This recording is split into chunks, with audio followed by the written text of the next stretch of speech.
ರಾಜ್ಯದ ಜನತೆಗೆ ಪೊಲೀಸ್ ಇಲಾಖೆಯ ವತಿಯಿಂದ ಮತ್ತು ನನ್ನ ವೈಯಕ್ತಿಕವಾಗಿ 2026ರ ಹೊಸ ವರ್ಷದ ಶುಭಕಾಮನೆಗಳನ್ನು ಸಲ್ಲಿಸೋದಕ್ಕೆ ಬಯಸ್ತೇನೆ. ಹೊಸ ವರ್ಷದ ಆಚರಣೆ ಪ್ರತಿ ವರ್ಷದಂತೆ ಈ ಬಾರಿಯೂ ಕೂಡ ಇಡೀ ರಾಜ್ಯದಲ್ಲಿ ಆಚರಣೆ ಮಾಡಿದ್ದಾರೆ.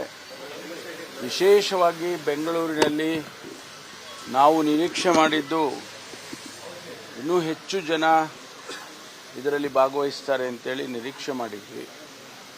ನಮಗೆ ಒಂದು ಲೆಕ್ಕದ ಪ್ರಕಾರ 7-8 ಲಕ್ಷ ಜನ ಭಾಗವಹಿಸಿದ್ದಾರೆ ಅಂತ ಹೇಳಿ ನಮ್ಮ ಇಲಾಖೆಯವರು ಹೇಳ್ತಾ ಇದ್ದಾರೆ.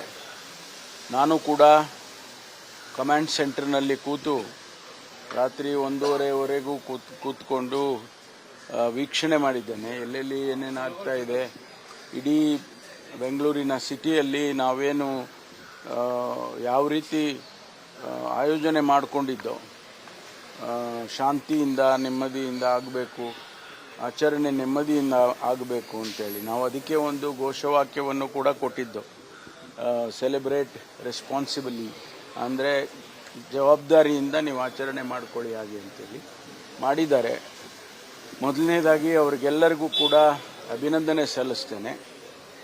ಎರಡನೇದು, ಸುಮಾರು ಮೊದಲನೇ ಬಾರಿಗೆ ಫಾರ್ ದಿ ಫಸ್ಟ್ ಟೈಮ್ ಸುಮಾರು 20,000 ಸಿಬ್ಬಂದಿಯನ್ನು ನಾವು ಈ ಆಚರಣೆಯ ವಿಚಾರದಲ್ಲಿ ನೇಮಕ ಮಾಡಿದ್ದು. ಬೆಂಗಳೂರು ಸಿಟಿಯಲ್ಲಿ ಎಲ್ಲೂ ಕೂಡ ಅಹಿತಕರವಾದ ಘಟನೆ ಯಾವುದೂ ಆಗಲಿಲ್ಲ, ಟ್ರಾಫಿಕ್ ಜಾಮ್ ಆಗಲಿಲ್ಲ, ಅಥವಾ ಯಾರೂ ಕೂಡ ಆಕ್ಸಿಡೆಂಟ್ಗಳು ಮಾಡಿಕೊಂಡು ಅವರ ಜೀವವನ್ನು ಕಳ್ಕೊಂಡಿಲ್ಲ. ಇದು ನಿಜವಾಗೂ ಭಾಳ ಎಲ್ಲರಿಗೂ ನಮ್ಮೆಲ್ಲರಿಗೂ ಸಮಾಧಾನವನ್ನು ತರುತ್ತೆ. There is no my team. Some people, friends have gone there and represented themselves not under my instructions. I was not aware of it, but still some of the aspirations they express here and there. Even when I go to district, some people will say like that.